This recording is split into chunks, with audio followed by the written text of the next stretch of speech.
Então, eu vou trazer uma apresentação para vocês com alguns dados que nós dispomos e está inteiramente à disposição para uma conversa, para um debate aí com todos vocês, para a gente poder aprender também, visto que vocês representam a comunidade médica de todo o estado. Bom, então alguns dados que nós vamos trazer aqui, vamos discutir. Nós vamos trazer algumas informações sobre o censo das UTIs no Brasil e também muitos dados do nosso estado, a formação do médico intensivista e alguns dados, isso mais vou expor para vocês, sobre o mercado de trabalho nas UTIs do Rio Grande do Sul e do Brasil.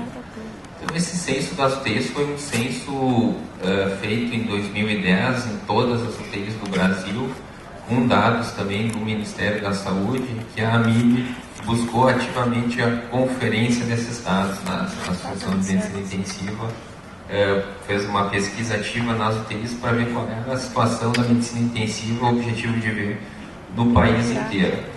Então, todas essas informações foram coletadas e nós vamos poder aproveitar algumas aqui para expor, para ter uma exposição de como é a situação do intensivismo no Rio Grande do Sul e no Brasil.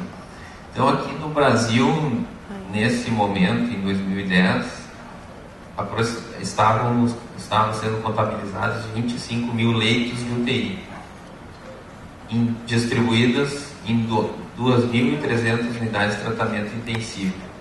Isto distribuídos em 1.400 estabelecimentos de saúde, em 403 municípios da federação. No Rio Grande do Sul, nós estávamos com esses dados. Esse é um dado que ele tem uma dinâmica muito grande e esse número tem mudado principalmente nos últimos anos com a abertura de mais leitos, mas o número de 2010 girava em torno de 1.900 leitos em 142 unidades, em 80 estabelecimentos de saúde com unidades de tratamento intensivo. Esse é o nosso cenário no Rio Grande do Sul. Isso no Brasil, que nós temos uma diferença muito grande com a distribuição das UTIs, e ela não é proporcional à distribuição da população. Nós temos a grande maioria das UTIs distribuída no sul e sudeste do Brasil e as outras regiões do Brasil pouco atendidas com leitos de terapia intensiva e unidades de tratamento intensivo. Então, nós estamos aqui na quinta posição, quinta colocação no número de estabelecimentos com UTI no país, e essa é a distribuição dos leitos segundo a classificação no país inteiro. A grande maioria dos recursos de intensivismo são direcionados para UTIs de adultos. Esse número aqui os estabelecimentos que têm UTI, qual porcentagem deles tem estabelecimento, qual deles tem UTI adulto, 90%, 30% tem UTI neonatal e 20% UTI pediátrica. Aqui também a proporção de estabelecimentos de saúde, quantas unidades eles têm por estabelecimento. Então, a maioria deles tem uma unidade de tratamento intensivo no país, né? A maioria dos estabelecimentos com saúde dispõe de uma unidade. A nossa situação no Rio Grande do Sul é um pouco privada. E essa é uma distribuição de acordo com o perfil, a fonte pagadora e o perfil do hospital, de acordo com o estabelecimento de saúde. Então, aqui se o hospital é filantrópico, privado, público. E nós temos uma variação muito grande entre as regiões.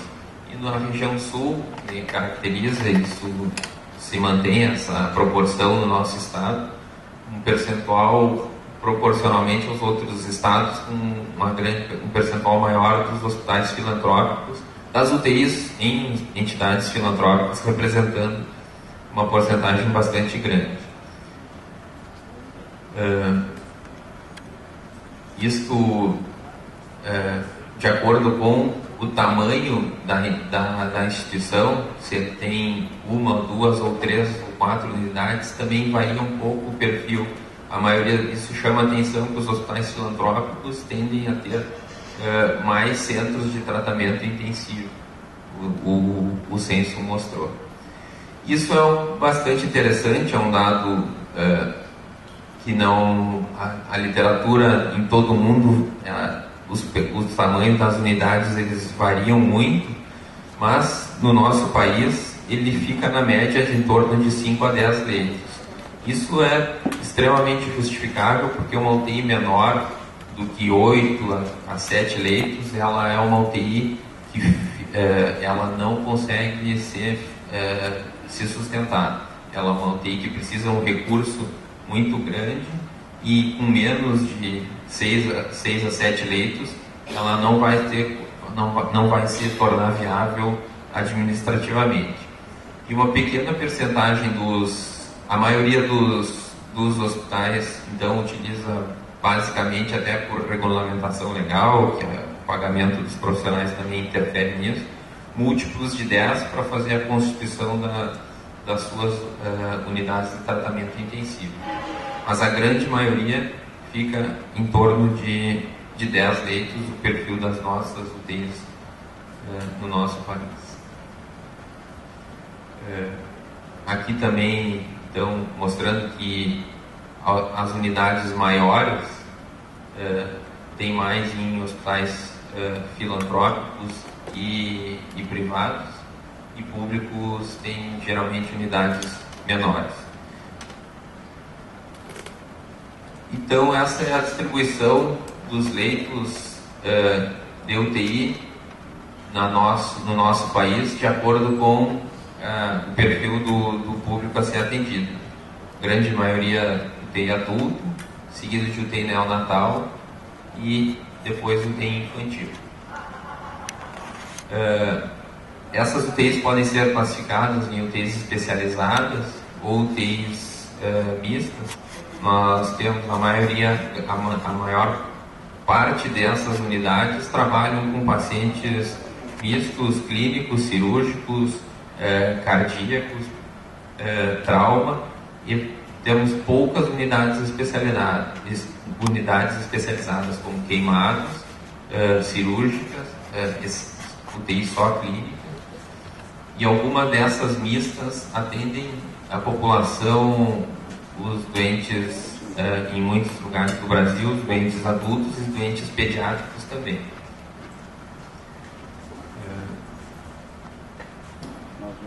Então aqui nós podemos ver que o nosso estado ele tem aproximadamente 6% das UTIs de todo o país.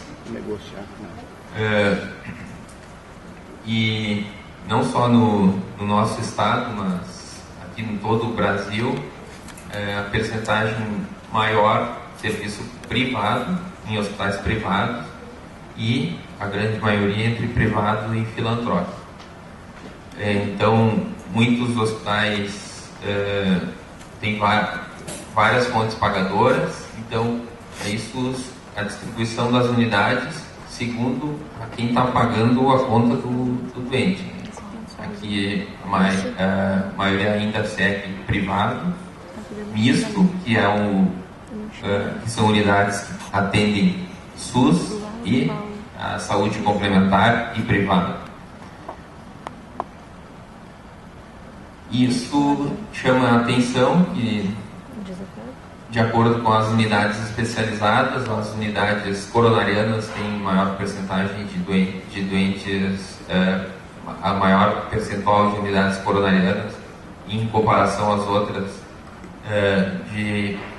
em estabelecimentos privados, e poucas unidades que já tem poucas especializadas, queimados, por exemplo, que não tem nenhuma com um perfil para atendimento de paciente privado. Isso no país inteiro. Aquele era o perfil dos estabelecimentos. Aqui, pelo número de leitos, mantém basicamente a mesma proporção.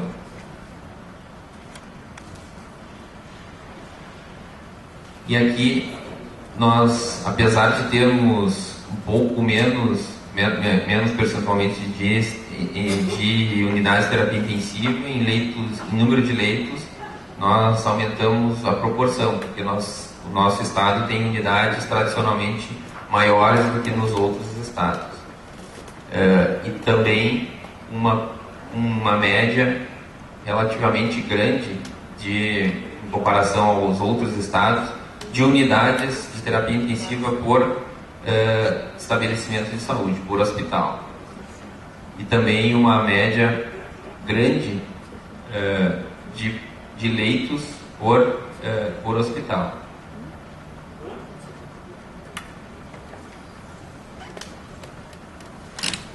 Essa percentagem dos pacientes atendidos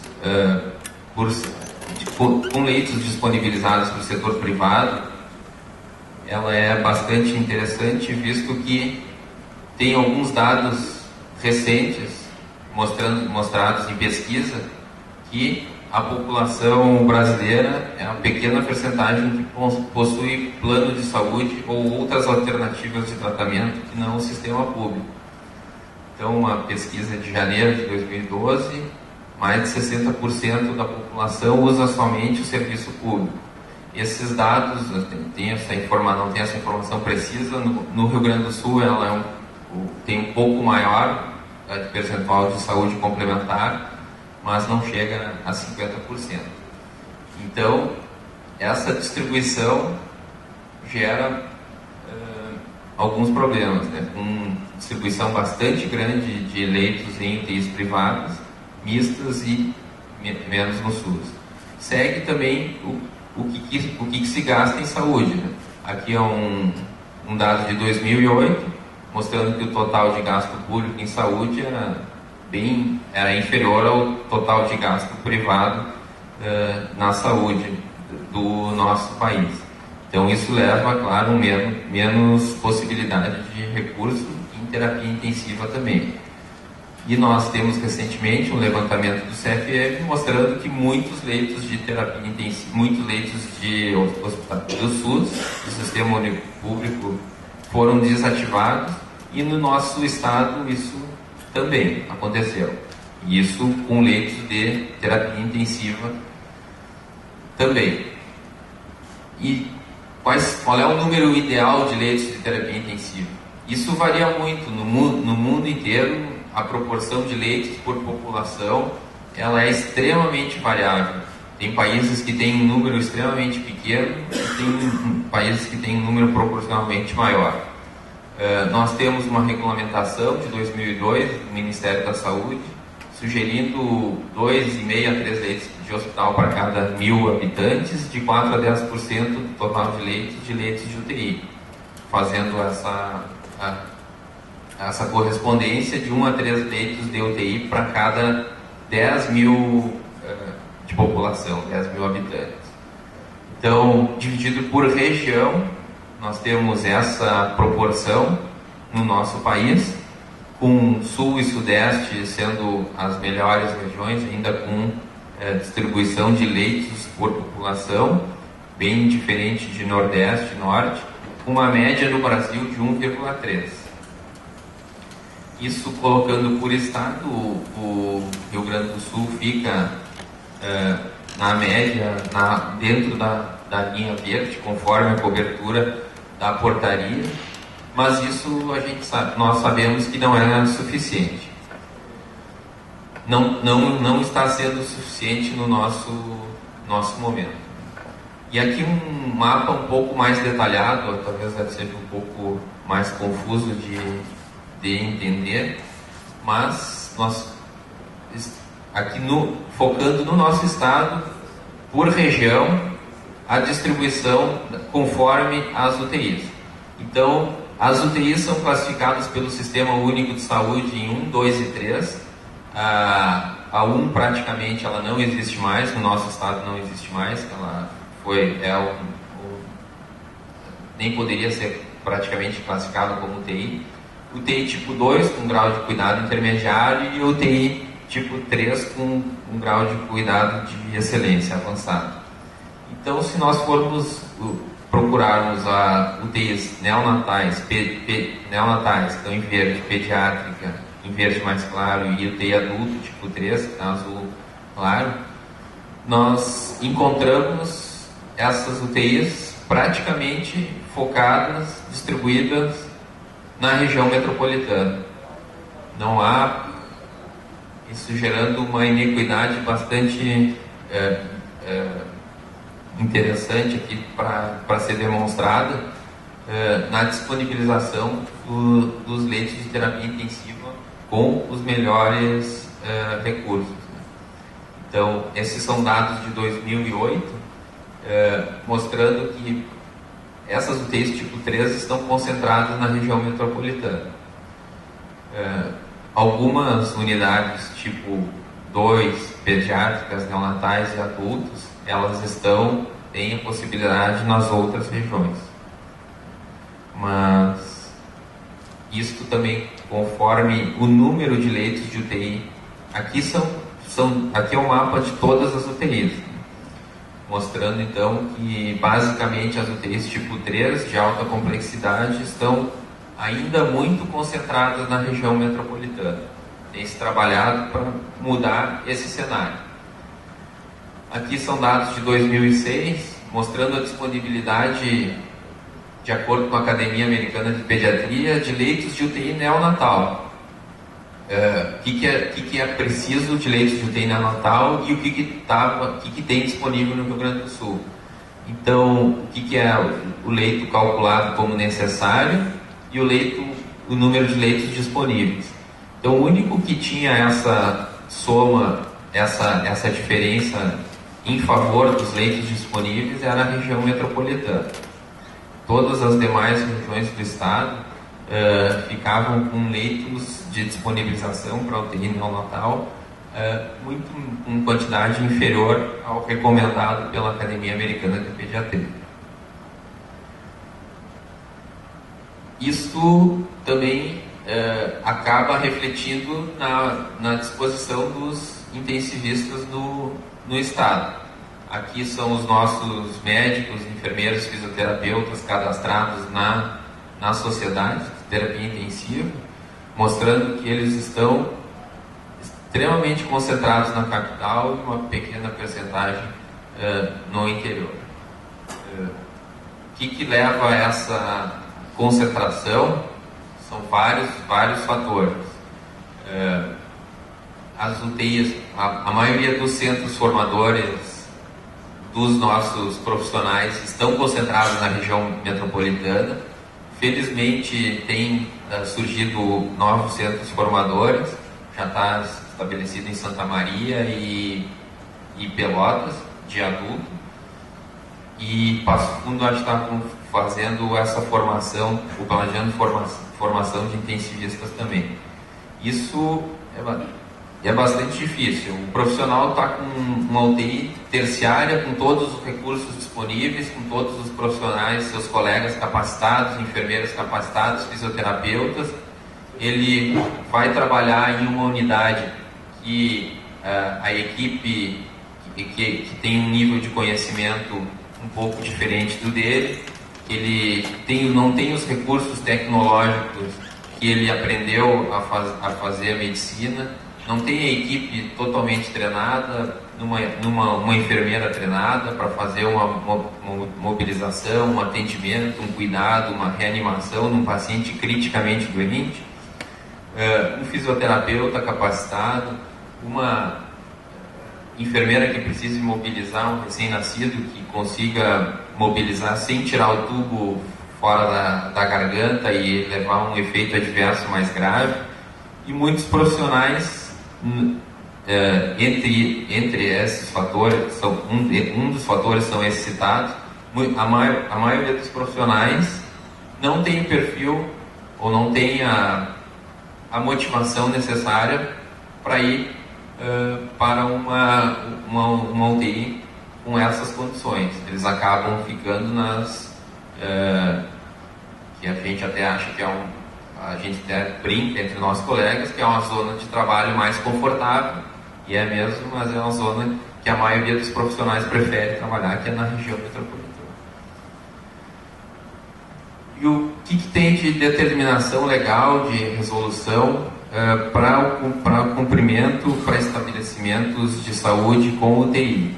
Recentemente foi publicado uma portaria ministerial no Diário Oficial da União, em fevereiro de 2010, que dispõe sobre os requisitos mínimos de estrutura, material e recurso humano para o funcionamento de uma UTI.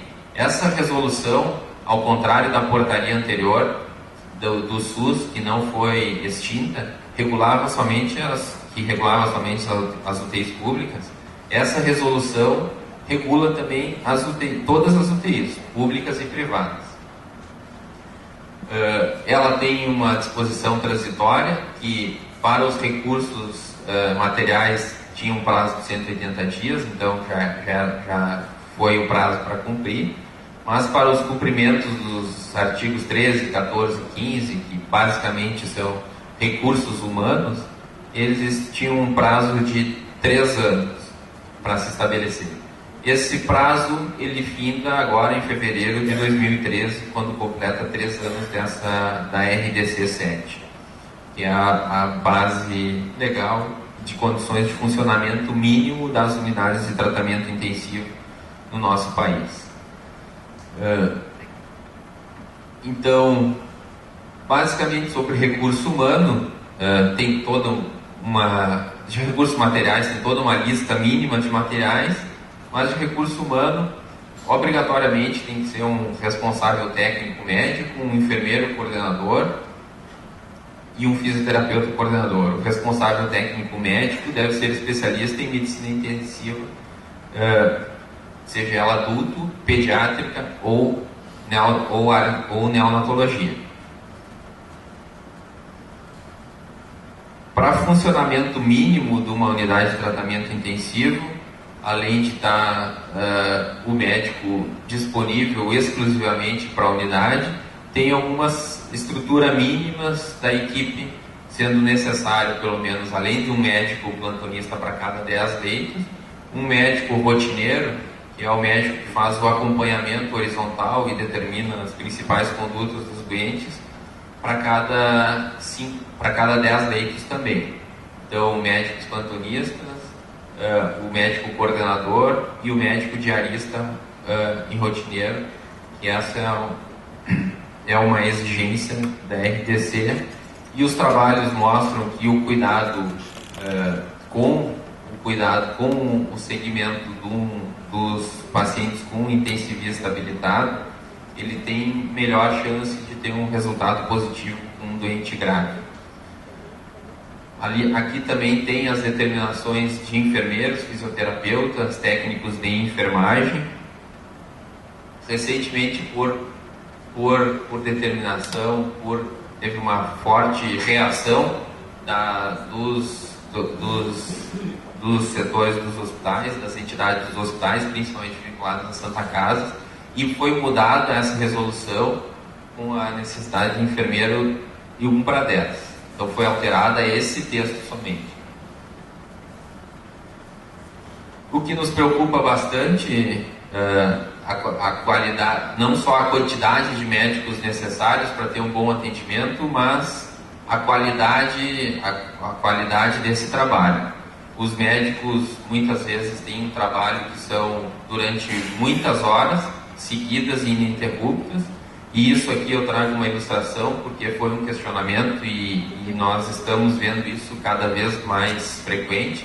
Esse foi naquela situação que teve vários enfermeiros sendo acusados de deixarem alguns pacientes mais vulneráveis falecerem aqui perto, aqui em Montevidéu, e se questionou, e os enfermeiros saíam do plantão de uma unidade e imediatamente se dirigiam para outra instituição e continuavam a trabalhar. Então, essa situação é uma situação que a gente está vivenciando e sendo questionada a cada dia. Recentemente, eu li uma notícia numa revista que uma colega médica do Distrito Federal foi interpelada judicialmente porque uma menina faleceu de asma e ela foi questionada que teria falhas no atendimento e ela estaria a mais de 23 horas de plantão, e isso teria contribuído para falhas no atendimento que levou ao óbito da menina. Então isso é uma preocupação bastante grande de todos nós profissionais que trabalhamos com UTI, porque nós somos um número pequeno de profissionais, não só médicos, enfermeiros e fisioterapeutas, e muitas vezes essas pessoas se desdobram em 2, 3 plantões seguidos, o que gera um resultado que nem sempre é o melhor. Aqui, basicamente, dos dados da legislação que nós temos para mostrar era isso.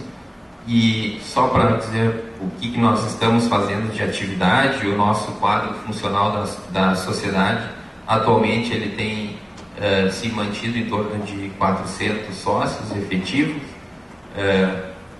e não são sócios, é uma entidade de tratamento intensivo, mas também tem a participação de outros profissionais que atuam e são essenciais e fundamentais para o funcionamento da medicina intensiva, profissionais que trabalham dentro da UTI. Nós tivemos vários eventos científicos recentes de grande porte aqui em Porto Alegre. Temos as nossas reuniões científicas mensais. Retomamos os congressos gaúchos de terapia intensiva. O primeiro e único tinha sido há 15 anos. Retomamos a segunda edição em Pelotas, com uma atividade, um resultado que nos surpreendeu, acima das expectativas. Estamos com o próximo congresso planejado já para agosto do ano que vem. Gostaríamos, e essa é a nossa intenção, esperamos que até o final da nossa gestão, a nossa diretoria tinha um plano de fazer um questionário com os intensivistas, principalmente para saber a satisfação com o seu trabalho, a qualidade do trabalho, a carga de trabalho e o estresse ou o burnout desses profissionais na UTI. Se nós conseguíssemos fazer isso, acho que seria uma ferramenta que nos daria bastante informação, muito interessante. Entre os médicos já estaria bom. Se tivesse os outros profissionais respondendo isso, seria muito interessante. Era isso, eu estou totalmente à disposição, acho que tem muita coisa que a gente pode conversar.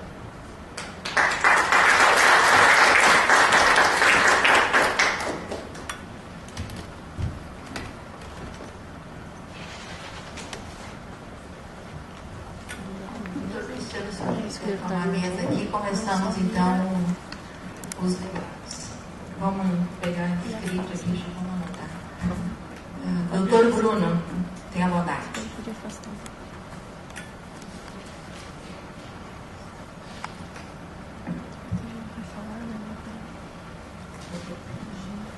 Gostaria de fosse discutida aqui a questão da influência do mau pagamento insuficiente que os hospitais têm, que, pelo que eu conheço, praticamente todas as UTIs dão prejuízo para os hospitais, eles os mantêm por causa das portarias que exigem isso aí.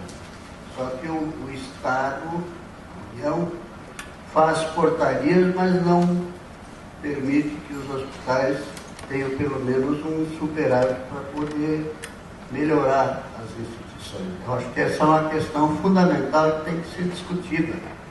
E a classe médica tem que tomar posição a respeito disso, tem que denunciar o foco principal disso aí, que é a falta de recursos. O senhor prefere responder pontualmente ou vamos fazer um bloco e o senhor responde tudo de uma vez só? Pontualmente? Não, pode ser, eu prefiro. Essa situação das remunerações dos serviços das unidades de terapia intensiva tem nos preocupado bastante através de um trabalho conjunto com o Ministério, a gestão anterior da MIB, conseguiu encaminhar e isso teve uma melhora. As diárias da unidade de terapia intensiva, que eram R$ 400 para nível 3, agora estão passando para R$ 1.000 o valor da diária, com um estímulo bastante interessante e com gratificação ainda em percentagem sobre esses valores. O secretário de atenção do SAS, o Lobato, afirma que os hospitais que têm emergência e que têm serviços de emergência ainda têm gratificação, um percentual extra sobre essas diárias de UTI.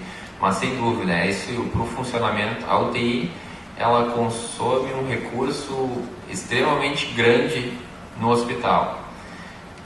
Claro que é um recurso que permite que tenha outras áreas dentro do hospital. Por exemplo, se tem cirurgia cardíaca, se tem cirurgia se tem cirurgia neurológica, se tem hemodinâmica, se tem cirurgia vascular de alta complexidade, e que são serviços de alta complexidade pelo SUS, que tem um pagamento diferenciado. Todos esses serviços só são possíveis porque tem a unidade de tratamento intensivo para dar esse suporte. Esses serviços, na sua grande maioria das vezes, tem um pagamento diferenciado para o procedimento inteiro. Isso, muitas vezes, os gestores esquecem que para ter esse procedimento é fundamental o funcionamento, o bom funcionamento de uma unidade de tratamento intensivo. Mas as UTIs consomem essa grande parte do recurso e muitas vezes não entra na contabilidade do hospital como uma percentagem, como um pagamento com uma percentagem adequada desse recurso. E não só aqui, no mundo inteiro, as UTIs nos Estados Unidos, elas consomem, estima-se, 1% do valor do PIB americano. Então, certamente, sem uma fonte de recurso, a UTI não tem como funcionar adequadamente. Só muito pertinente a pergunta do Bruno, casualmente, agora, segunda-feira, a nova Beneficência Portuguesa abre uma outra UTI, Unidade Intensiva de Cardiologia. Já tem uma grande, são 10 leitos. E eu, casualmente, conversando com um dos diretores, que é colega nosso, e o presidente da Beneficência, que estava abrindo, que ia melhorar, que ia entrar um dinheiro, eles estão abrindo esta, porque a outra dá prejuízo. Eu digo, mas não é possível, mano. Do colega, mas o que nós vamos fazer? Mas tem que ir em cima, não podemos. Como é que a gente está fazendo uma outra? Porque aí veio esse tapa-furo. Tem uma portaria que está abrindo um setor, aí o presidente da Beneficência, o governador, que é português mesmo, está fazendo 16 leitos agora para o SUS, para ele vai receber um dinheiro para jogar. E eu não consigo entender. Todo mundo sabe, os nossos políticos sabem que o que se paga é pouco e insiste nisso. Eu não sei como é que os hospitais vão levando, acho que realmente pela filantropia, pela sua dedicação humanitária, que vão abrindo outros para tapar o furo, que sempre o recurso que chega é inferior ao necessário. Todo mundo vê e ninguém faz nada na pauseira. Eu não sei se as entidades têm que começar a brigar também por esse setor. Então, em breve, essa UTI da Beneficência, que está novinha toda, recebeu o recurso federal, para ser considerado, é claro. Mas agora o aporte de dinheiro para ela se manter, daqui a pouco ela está no negativo de novo. Isso, o valor da diária da UTI está passando de 440, 450 para em torno de R$ 1.000. Mas certamente, isso acontece muito ainda. O Estado em si, pode ser de vários níveis, entrega o prédio e o que custa dentro de uma UTI, o que custa mais caro, o que consome de 70% a 80% dos recursos é a equipe pessoal. Isso eles falaram que isso, e claro, isso tem toda a qualidade e nós buscamos e estamos na sociedade científica para possibilitar o avanço científico, tudo, e sabemos que não são as máquinas que fazem as pessoas terem um tratamento melhor ou não, né? Quem está por trás daquela máquina é que vai fazer a diferença. Aproveitando, para se tornar especialista em terapia intensiva, é residência médica de quanto tempo? Isso. Ou é titulação de especialista? Isso. Não, de fazer uma prova, Isso, queria até ter parado mais sobre isso aí. A apresentação era para expor isso também. Então, a especialidade, sim, ela tem a residência médica, é uma especialidade reconhecida muito recente, tem um pouco mais do que 12 anos, né, foi reconhecida em 2000 pelo CRM, mas a residência médica pioneira no país, e foi reconhecida antes da especialidade pelo MEC, foi aqui no Rio Grande do Sul, aqui em Porto Alegre, no Hospital de Vila. Então, sim, a formação exige uma residência de 2 anos para a medicina intensiva adulta ou pediátrica, com um pré-requisito de alguma especialidade clínica ou cirúrgica ou anestesia. Dr. Pitt. Armindo Pitt, conselheiro eleito. Mais ou menos na linha do Dr. Bruno, eu tenho 2 questões. Primeiro, existem especialistas suficientes para aumentar o número de leitos disponíveis no Rio Grande do Sul? Excelente essa pergunta. Os leitos eles estão aumentando. Tem essa necessidade, cada dia mais o perfil da população tem modificado, a população tem aumentado a expectativa de vida, concentração em grandes centros, e algumas doenças que previamente não eram admitidas em UTI, paciente com doença neoplásica, paciente com HIV, tinham um prognóstico muito ruim. Hoje em dia tudo isso mudou, esses pacientes têm uma expectativa quase tão boa quanto outros. Então aumentou muito a necessidade de leitos de UTI. Eles têm aumentado. Nós estamos com em torno de 180 unidades de tratamento intensivo, vou botar 200, provavelmente hoje já temos esse número, e temos titulados no Rio Grande do Sul 590 titulados. A portaria exige o mínimo de um coordenador e rotineiro para cada unidade com titulação adequada, títulos de medicina intensiva. Unidade com quantos leitos? Para cada 10 leitos. Se tiver 20, duas equipes. O coordenador não só, né? Mas a equipe. Então, isso, no momento, nós estaríamos com. Mas muitos desses titulados atualmente nem estão mais na área da terapia intensiva. No momento, esse número ele estaria praticamente quase fechado, mas, obviamente, essa possibilidade não acontece porque hospitais, a grande concentração em Porto Alegre, tem unidades de terapia intensiva que conseguem atrair os profissionais, e todos os profissionais que trabalham na unidade, rotineiros e plantonistas, são titulados e especialistas. E aí, claro, obviamente, alguma não tem para todos. Quantas residências tem de terapia intensiva aqui no estado? Nós, aproximadamente, em torno de 12 de adulto e em torno de 8 para pediatria. Então, mas dá em torno de 22 vagas de adulto, e pediatria um pouco menos, em torno de 15. Isso concentrado e ainda quase exclusivamente na região metropolitana, em Porto Alegre. E neonatal, específica neonatal? Está sendo usada a pediátrica para os neonatos, é isso? Isso não, a neonatologia é uma área que está com uma área de atuação específica, então é formação em neonatologia, né? Daí especificamente nessa área depois da pediatria, mas o médico da UTI neonatologista tem que ser neonatologista. Mas esses centros formadores são em número bem menores ainda, não sei exatamente, mas são só em torno de 5 hospitais aqui em Porto Alegre.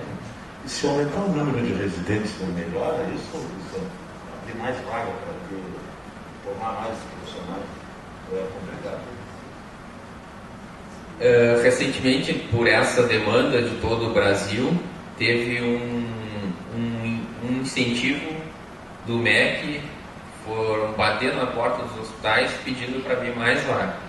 Muitos conseguiram abrir, nós até achávamos, como sociedade, que alguns hospitais não tinham condições de abrir, até encaminhamos isso. Acho que muitos hospitais têm programas de excelência, mas sim, o MEC está estimulando isso, mas alguns hospitais desses principalmente tiveram hospitais que não tiveram uma demanda para completar as suas vagas. Não tem essa... Então não tem médico suficiente. Tu tens uma ideia médico... de ocupação dos leitos, assim, complementando a pergunta dele, taxa de ocupação dos leitos de UTI? Médicos titulados suficiente para fazer essa cobertura atualmente teriam, só que eles não estão adequadamente distribuídos. E a outra questão é justamente o que o doutor Bruno já falou, o financiamento disso. Os hospitais evitam fazer isso, aumentar o número de leitos de UTI, como evitam de atender SUS, senão todos quebram. E eu acho que isso devia ser mais enfatizado, ter cálculos em torno desse assunto, qual é o custo, por que tem tantas vagas privadas e tão poucas do SUS? Né? Questão de custo. Né? Que bota muitas UTIs no SUS, quem atende 100% do SIS, a não ser que seja o Conceição, que consome tanto como toda a saúde do Rio Grande do Sul, quebra. Né? Quebra. Então, isso deveria ser mais enfatizado quando surgem essas acusações generalizadas aqui. Os pacientes viajam pelo estado inteiro e acabam morrendo porque não tem UTI. Não tem porque o governo faz as suas portarias capengas. Ele bota as obrigações e não coloca o recurso necessário. Né? E isso está criando um novo problema. Com o aumento da idade, cada vez mais pessoas idosas são submetidos a cirurgias. Eu sou ortopedista e todas as semanas os meus pacientes, 1 ou 2 pacientes, têm que esperar 2, 3 dias a mais no hospital, porque os anestesistas não fazem uma anestesia num paciente com 80, 90 anos sem ter UTI. Então essa questão está se agravando por isso, e a questão do financiamento é fundamental.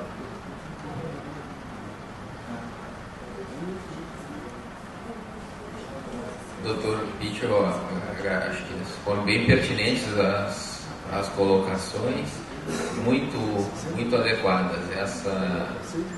Não só com leitos de UTI, mas os leitos do SUS, eles, como apareceu esse levantamento, têm diminuído por falta de recurso adequado e financiamento adequado. Essa é uma briga que nós ainda insistimos, achamos que precisa mais leitos de UTI, e alguns gestores acham que não, que os leitos não estão adequadamente aproveitados. Tanto que instituíram algumas as centrais de regulação para tentar melhorar o fluxo. Mas infelizmente as centrais se tornaram totalmente muito inoperantes porque não tem o que regular, porque não existe esse leito disponível, e a interface com os hospitais ela ficou muito ruim. Mesmo que tenha leito disponível, o plantonista muitas vezes não tem outro paciente, mesmo que seja uma condição que ele sempre vai decidir por tratar aquele paciente que está mais próximo dele. A central de leitos não tem nenhum poder de convencimento para tentar conversar com o plantonista para ele receber um caso. E são os critérios que eles usam para distribuir os leitos, os mais variados. Não conheço nenhum protocolo escrito, não existe gravação. A priorização não, a gente tem algumas informações que até preocupam bastante, né? Porque a Central de Leitos de Porto Alegre, algumas informações, eles priorizam os pacientes de Porto Alegre, né? Independente da doença ou da possibilidade de que um paciente que esteja na região metropolitana ou em outra parte do estado precise e que só tenha um recurso aqui em Porto Alegre. Eu queria saber ainda da taxa de uso dos leitos. É 100% sempre Nas UTIs públicas, aos hospitais de grande procura, tem taxas de ocupação que chegam a 110%, porque nem esfria a cama um dia e já entra outro paciente. Então, são as taxas de ocupação de leitos públicos extremamente elevadas. E eu não tenho esse dado exato, mas nos privados, os colegas têm relatado que isso tem dificultado também, está sendo bastante difícil, inclusive para cirurgias eletivas, no sistema privado também tem essa dificuldade, com cirurgias sendo canceladas, dificuldade de leitos em UTIs. Doutor Serafim. Tem a doutora Ada, depois o senhor. João Carlos Serafim. João Carlos Serafim, de Santa Rosa. Eu sou pediatra. Há muitos anos, nós procuramos pediatra para ir a Santa Rosa, para trabalhar em UTI. Nós temos uma UTIP de 8 leitos. Eu me interrompo muito quando o senhor fala em medicina ou intensivismo. Nós não temos intensivista. Eu não sei como a gente vai resolver. Nós fomos chamados agora em Juí, teve uma reunião de coordenadorias, a nossa neonatal vai fechar. Sei lá como é que vai ser resolvido isso. Nós nunca temos 110%, nós temos muito receio de infecções, etc. Nós chegamos aos 100% e sempre fechamos. Não tem vaga, a central nos respeita, não temos vaga e pronto. Nós fechamos os nossos 8 leitos. Quando tem nossa obstetrícia, como tem cesariana porcional, eu nunca vi nos meus 40 anos de medicina, quase 40, né, Túlio? Quase 40. Nos meus quase 40, parece que Pelotas nunca teve tanta cesariana também, né? Porque tem trabalhos.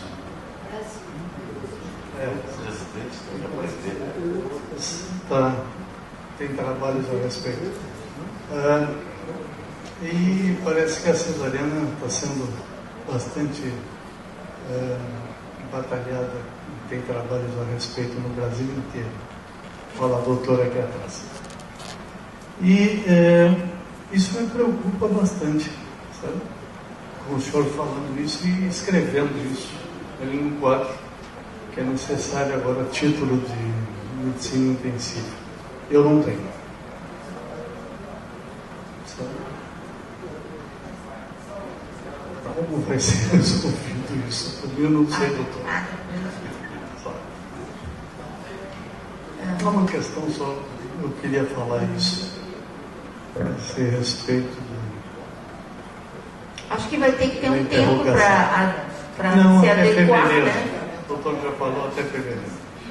Obrigado. Doutora Ada, depois o doutor Bruno e encerramos as inscrições.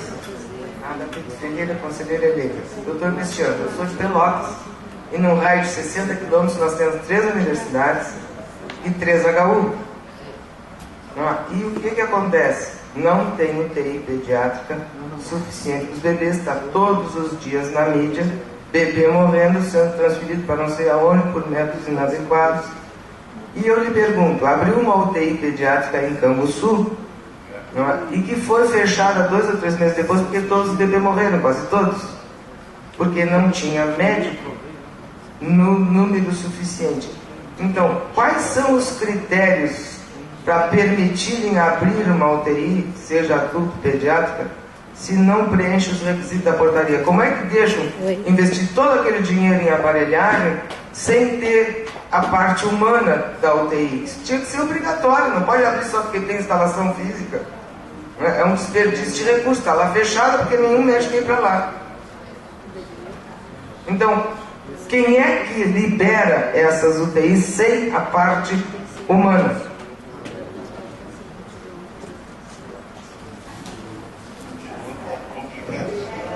Não, a resposta é o agente fiscalizador dessas normativas legais é o Estado, com suas instituições. Até eu estava conversando isso com alguns colegas do Conselho, se isso talvez fosse interessante, talvez acho que isso é uma população para a gente discutir, que vocês têm bastante conhecimento sobre isso, porque isso não é fiscalizado pelo Conselho, é fiscalizado pelo Estado, essa parte do funcionamento das UTIs. Alguns serviços precisam o registro, todos para funcionamento do hospital precisa estar credenciado no Conselho. A UTI, o seu responsável técnico, o seu não precisa estar registrado isso no Conselho. Se isso talvez não ajudasse de alguma forma nesse sentido, né? Já que nós não somos como entidade científica e o Conselho também não faz parte para fiscalizar ativamente esses critérios. Quem autoriza é o Estado. O Conselho vai quando tem as denúncias, tem alguma situação. Doutor Bruno.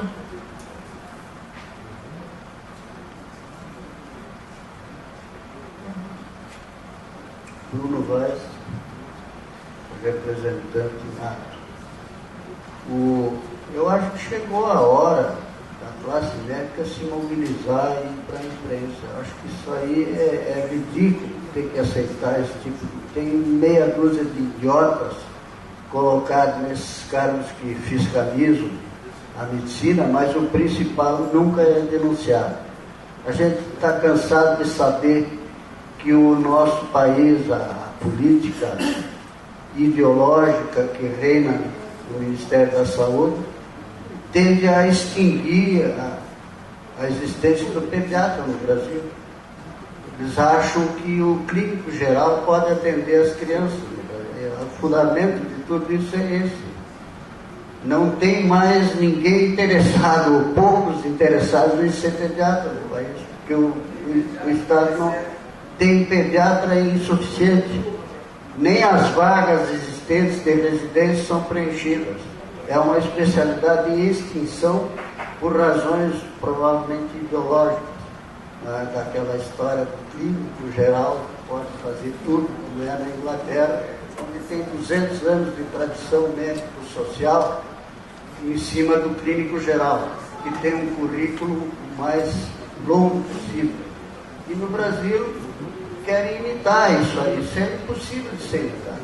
Tem que estimular a volta do clínico geral. A porta de entrada do sistema de saúde do Brasil é pediatra, clínico de adultos, ginecologista, obstetra e cirurgião geral. É por ali que as doenças. Então nós temos um monte de postos politicamente criados em qualquer lugarejo do Brasil com ineficiência. Não tem capacidade de atender as pessoas. Então eu acho que isso tem que ser denunciado. Eu acho que a Sotiros e o Conselho Regional de Medicina, o Conselho Federal, tem que denunciar, tem que fiscalizar isso aí. Isso é de alto risco do ponto de vista da saúde do país. O senhor tem alguma coisa para colocar? Não? Só comentar uma coisa, que Cristiano, quando fala em misto, UTI mista privada, particular e Unimed, IP, ou está misturado, é SUS? Quando fala em misto, separa SUS totalmente? Assim, lá tinha o atendimento misto, era SUS e convênio. Aí convênio, tá, Bom, então, doutor Roberto, muito obrigada pela indicação do doutor Cristiano. Muito obrigada, doutor Cristiano. Foi de grande proveito a sua palestra. Quero passar ao senhor o seu certificado.